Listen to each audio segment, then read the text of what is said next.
Nunca estivemos tão perto do conflito nuclear agora, de uma terceira guerra mundial. Estados Unidos, aí o Biden. Dá só um resumão, dá um contexto aí pra gente aí.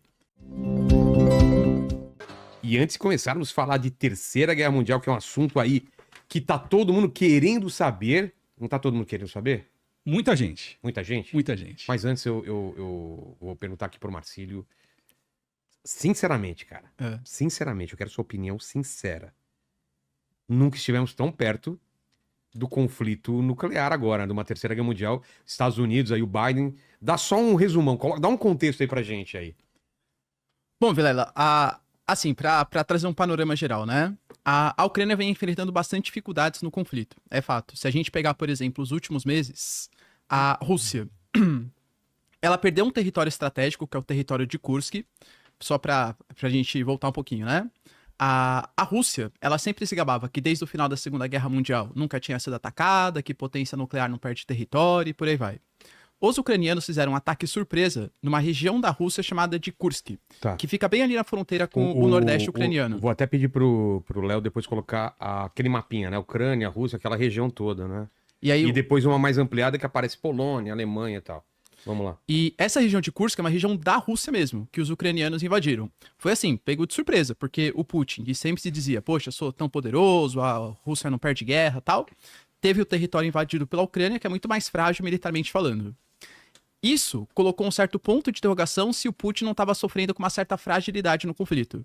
Só que, para surpresa quase do mundo inteiro, digamos, a Rússia não respondeu a essa invasão. Tanto que, por exemplo, até hoje, a gente tem militares ucranianos ocupando o território russo.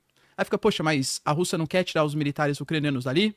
Pro Putin era estratégico, porque para a Ucrânia é importante, é um símbolo mostrar que eles conseguiram invadir a Rússia. Até para mostrar, olha, Ocidente, eu consigo fazer... E ter alguém para alguma coisa para negociar também, exatamente, né? Ter uma... Ó, eu tenho aqui, você tem moeda aqui, de troca no futuro, exatamente.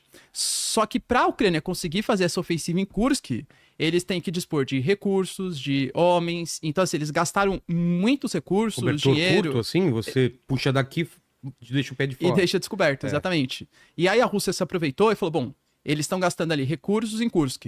Então eu vou pegar todos os meus militares, meus recursos, e agora vou para a área de Donetsk, que é o que mais interessa para os russos nesse momento. E eles começaram a avançar, tomando territórios estratégicos, pontos estratégicos, e isso começou a preocupar o Zelensky. Para piorar a situação, na eleição americana, a gente tinha duas ideias, basicamente. A ideia da Kamala Harris e do Biden, e de quase todo mundo do Partido Democrata, quer continuar ajudando a Ucrânia, quer pensar que uma derrota da Ucrânia seria uma derrota também da liberdade, da democracia, uma vitória do Putin, e a visão do Trump. O Trump e o seu vice também, que é o Vance. O Vance também. O Vance, inclusive, durante a campanha, antes da campanha mesmo, né? Ele era um senador, ele foi fazer um discurso na própria OTAN, criticando a ajuda que os Estados Unidos dava para a Ucrânia, alegando que nos Estados Unidos eles enfrentam a guerra em relação à fronteira, falando que existem gastos mais essenciais no território americano do que na Ucrânia. E aí isso começou a gerar uma preocupação. Quando o Trump foi de fato eleito, ele começou a nomear secretários. Por exemplo, o que vai ser responsável pelas relações exteriores do governo Trump é um senhor chamado de Marco Rubio, que também é um cara que já falou várias vezes que ele não é favorável que os Estados Unidos continuem financiando tanto assim o território ucraniano. Ou seja, o Zelensky começou a entrar em colapso praticamente. E ele já declarou várias vezes, olha, sem a ajuda dos Estados Unidos, a gente não consegue vencer esse conflito. Por quê? Primeiro que os americanos, eles são os principais financiadores. Outra coisa, se os Estados Unidos não financiam, meio que tira a credibilidade do futuro da Ucrânia no conflito. Eles já estão perdendo a guerra com o apoio dos Estados Unidos. Agora, imagina a posição da Alemanha. Poxa, pra que eu vou financiar se nem os Estados Unidos financiam? A Alemanha também já anunciou que para os próximos anos vai reduzir gastos militares na Ucrânia, entende? E aí, o Zelensky começou a pedir ajuda, sendo derrotado no campo de batalha. O Trump possivelmente vai cortar ajuda e vai obrigar o Zelensky a sentar na mesa de negociação com o Putin. E aí, de repente, o Biden aparentemente falou assim, bom, já que eu perdi, tô nos últimos meses aqui, né, nas últimas semanas de mandato. Então, que estranho ele fazer vou isso. causar agora na geopolítica, Causando no finalzinho, velho. Exato. E aí ele anunciou, não. Então, ó, uma coisa que a Ucrânia tava pedindo desde o começo do conflito. Estados Unidos, vocês já forneceram para mim mísseis de longo alcance. Os britânicos, os franceses também forneceram. Os britânicos forneceram o Storm Shadow, os franceses os Scalp, os americanos os Attack-MS, que são todos mísseis que tem ali, de 250 até uns 300, 350 quilômetros de alcance. Só que os Estados Unidos cedia para que a Ucrânia atacasse a Rússia nos territórios que a Rússia tinha dominado da Ucrânia, como se fosse para a defesa, uma retaliação em relação ao ataque russo. O que o Zelensky pedia é para que os mísseis fossem utilizados não para defesa só, mas também para atacar o território russo, em pontos que a Ucrânia pudesse considerar estratégicos. Depois de muita negociação, o pedido do Zelensky, finalmente os Estados Unidos, inclusive foi quando o Biden estava até na Amazônia, né? Foi no dia que rolou.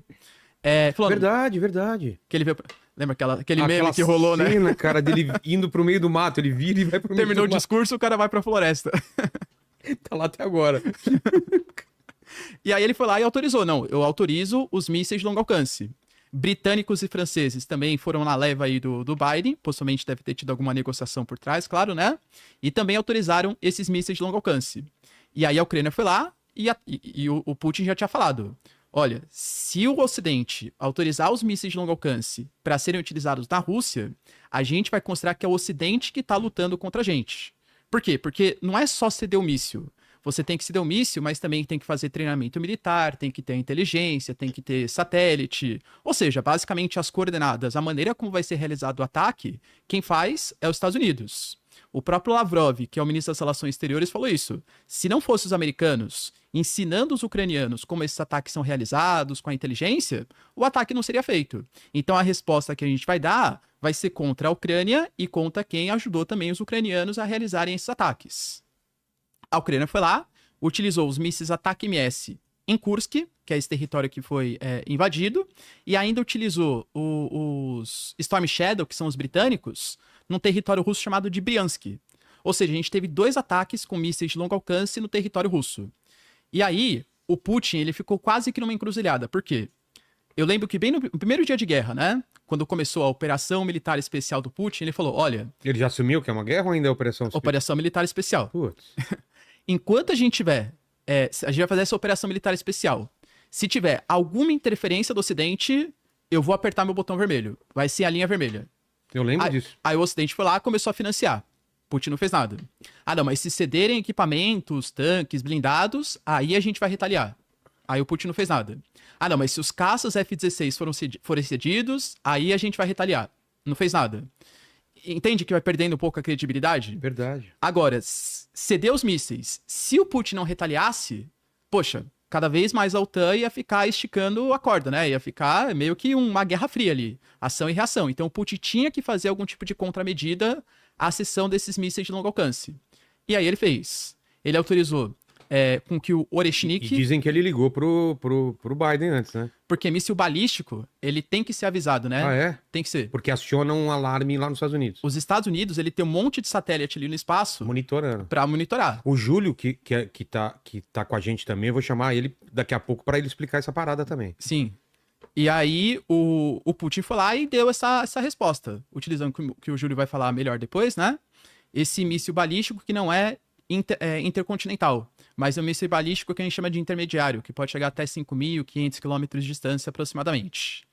Esse míssil, ele pode estar carregado com ogivas nucleares. Nesse caso, as informações elas ainda são um pouco preliminares, tal, Sim. mas talvez nem explosivos tenham tido. Era só meio para fazer uma tática de dissuasão. Esse míssil, o Júlio vai explicar melhor, né? Com certeza aí. Ele é muito difícil de ser defendido com as tecnologias atuais. Se a Rússia resolvesse, por exemplo, disparar na casa de dezenas ou centenas de mísseis, eu diria que é praticamente impossível dele ser defendido. Inclusive com as defesas mais modernas, assim, de Estados Unidos e tal. E isso colocou uma nova questão na guerra. Por quê? A Rússia hoje, ela fazendo esse ataque, ela tá falando, olha, a gente tem capacidade, com o Oreshnik, com esse novo míssil, de atingir todos os pontos do território europeu. Inclusive, tem uma mídia russa, Sputnik, que divulgou um infográfico bem interessante mostrando o Oreshnik quanto tempo demoraria para chegar em cada ponto do território europeu.